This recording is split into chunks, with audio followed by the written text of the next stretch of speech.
শীতের সকালে গরম গরম চিতই পিঠে খাওয়ার মজাই আলাদা। পিঠে তৈরি করতে এখন আর মাটির ছাঁচের দরকার হবে না, আর ঘন্টার পর ঘন্টা আতপ চাল ভিজিয়েও রাখতে হবে না। একেবারে ইনস্ট্যান্ট 10 মিনিটের মধ্যে কড়াইতে করে তোমরা আতপ চালের পিঠেই তৈরি করতে পারবে। পিঠে হবে নরম তুলতুলে ফুলকো আর জালিদার। আর এই পিঠাটা দুধে ভেজালেও একেবারে নরম তুলতুলে হবে। পিঠে বানানোর জন্য সবার প্রথমে আমি নিয়েছি 500 গ্রাম আতপ চাল, যে কোনো আতপ চাল হলেই হবে। এখন এই আতপ চালগুলোকে ধুয়ে নেব। তো ভালো করে কষলে কষলে জল পাল্টে পাল্টে আতপ চালগুলোকে প্রথমে ধুয়ে নিতে হবে। দেখো বন্ধুরা, আতপ চাল এখানে ঘন্টার পর ঘন্টা ভিজিয়ে রাখতে হবে না, মাত্র 10 মিনিটের মধ্যেই আমরা পিঠে তৈরি করে খেতে পারবো। তার জন্য আমাদের ছোট্ট একটা টিপস ফলো করতে হবে। তো চালগুলোকে প্রথমে আমি ধুয়ে নিয়েছি। এখন গ্যাস ওভেনে একটা কড়াই বসিয়ে দিয়ে তাতে কিছুটা জল দিয়েছি, আর এই জলের মধ্যে চালগুলো দিয়ে দিচ্ছি। এখন গ্যাসের ফ্লেমটাকে হাইতে রেখে আমরা ঢাকা দিয়ে জলটা গরম করে নেব।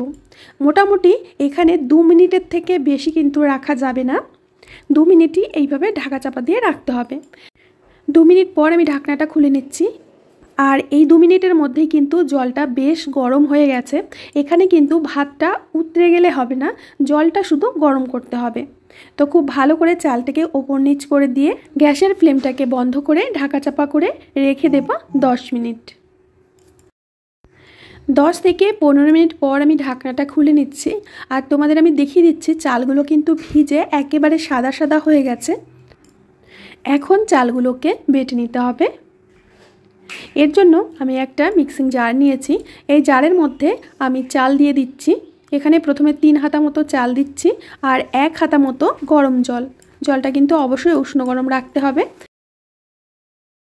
চালগুলোকে পেস্ট করে নিয়ে এরকম একটা ছাঁকনির মধ্যে ঢেলে দেব, যাতে বড় কোনো যদি চাল থেকে যায় সেইগুলো ছাঁকনিতে থেকে যাবে। তো আমি 2 বার করে চালটাকে বেটে নিয়েছি। তোমরা এইভাবে ঝটপট করে পিঠে খেতে পারবে, যখন মন চাইবে 10 মিনিটের মধ্যেই ছাঁচের পিঠে তৈরি করে নিতে পারবে, তাও আবার ছাঁচ ছাড়া যে কোনো রান্নার কড়াইতে। এবার দিয়ে দিচ্ছি স্বাদ মতো লবণ, আর সাথেই দিয়ে দেব 1 কাপ ময়দা। এখানে আমি এই কাপেরই 4 কাপ চাল নিয়েছিলাম। 4 কাপ চালের জন্য 1 কাপ ময়দা দিচ্ছি, যাতে পিঠেগুলো একেবারে নরম তুলতুলে হয়। খুব ভালো করে আমি ব্যাটারটাকে এইভাবে মেখে নিচ্ছি। ময়দাটাকে খুব ভালো করে ব্যাটারের সাথে মিশিয়ে নিয়ে তারপরে এখন এর মধ্যে দিয়ে দেব উষ্ণ গরম জল। গরম জলটা অবশ্যই উষ্ণ গরম হতে হবে। ঠান্ডা জল দিলে কিন্তু পিঠেগুলো নরম হবে না আর ফুলবেও না। জলটা নিজের আন্দাজ মতো মানে পরিমাণ মতোই দিতে হবে। ব্যাটারের ঘনত্ব বুঝেই কিন্তু জলটা দেবে। এখানে আরও একটু জল লাগবে। ব্যাটারটা আমার একটু মোটা মনে হচ্ছিল, এখানে জল দিয়ে আরও একটু পাতলা করে নেব। তো তোমরা দেখে নিশ্চয়ই বুঝতে পারছো ব্যাটারটা ঠিক কেমন রাখতে হবে। পিঠে বানানোর জন্য ব্যাটার আমাদের একেবারেই রেডি। এখন আমরা এর মধ্যে দিয়ে দেব 1/2 চামচ বেকিং পাউডার। বেকিং পাউডারটা দিয়ে খুব ভালো করে ব্যাটারের সাথে মিশিয়ে নিতে হবে। যেহেতু আমরা কড়াইতে করে পিঠেটা বানাচ্ছি, বেকিং পাউডারটা দিলে পিঠেটা খুব ভালো ফুলবে। না দিলে সমস্যা নেই, একটু কম ফুলবে কিন্তু পিঠেগুলো ফুলবে। আর বেকিং পাউডারটা দিলে ভালোভাবে ফুলবে। ব্যাটার আমাদের রেডি। এখন একটা অ্যালুমিনিয়ামের কড়াই বসিয়েছি, যেটা আমি প্রতিদিন রান্নাবান্না করি, সেই কড়াইতেই পিঠেটা বানাবো। একটু তেল দিয়ে মুছে নিলাম। এবার 1 হাতা মতো ব্যাটার দিয়ে দেব।